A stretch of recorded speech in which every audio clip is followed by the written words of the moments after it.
یہاں آپ کو بتائیں کہ صاف پانی اتھارٹی اور سروسز اسپتال انتظامیہ کی غفلت، گیٹ نمبر 4 پر ٹھنڈے پانی کا کولر ایک ماہ میں ہی ناکارہ ہو گیا۔ مریض اور تیماردار پانی خرید کر پینے پر موجود ہو گئے ہیں، جبکہ اسپتال میں تعینات ملازم بھی موقع سے غائب ہیں۔ ایک مرتبہ پھر آپ کو بتاتے چلیں کہ صاف پانی اتھارٹی اور سروسز اسپتال انتظامیہ کی غفلت، گیٹ نمبر 4 پر ٹھنڈے پانی کا کولر ایک ماہ میں ہی ناکارہ ہو گیا۔ مریض اور تیماردار پانی خرید کر پینے پر مجبور ہو گئے ہیں، جبکہ اسپتال میں تعینات ملازم بھی موقع سے غائب ہیں۔ ایک مرتبہ اس حوالے سے آپ کو آگاہ کرتے چلیں کہ صاف پانی اتھارٹی اور سروسز اسپتال انتظامیہ کی غفلت، گیٹ نمبر 4 پر ٹھنڈے پانی کا کولر ایک ماہ میں ہی ناکارہ ہو گیا۔ مریض اور تیماردار پانی خرید کر پینے پر مجبور ہو گئے ہیں۔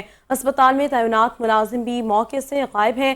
اس حوالے سے مزید تفصیلات جانتے ہیں بیورو چیف لاہور گوہر سعید سے۔ جی گوہر، آگاہ کیجیے گا مزید۔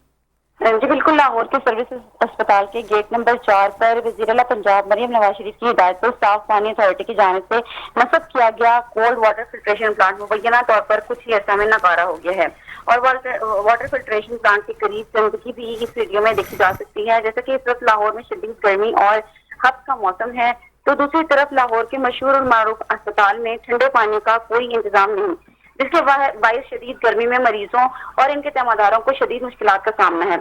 اور ذرائع کے مطابق واٹر فلٹریشن پلانٹ کے ساتھ تعینات ملازم بھی کئی روز سے غائب ہیں، جبکہ واٹر فلٹریشن پلانٹ بند ہونے کے باعث اسپتال آنے والے شہری ٹھنڈے پانی کی سہولت سے محروم ہیں اور بازار سے پانی خرید کر استعمال کرنے پر مجبور ہیں۔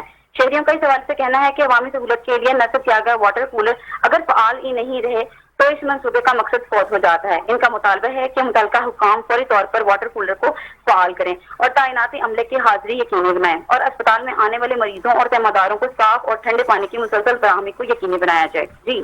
جی ٹھیک ہے، بہت شکریہ گوہر تمام تر تفصیلات سے آگاہ کرنے کے لیے۔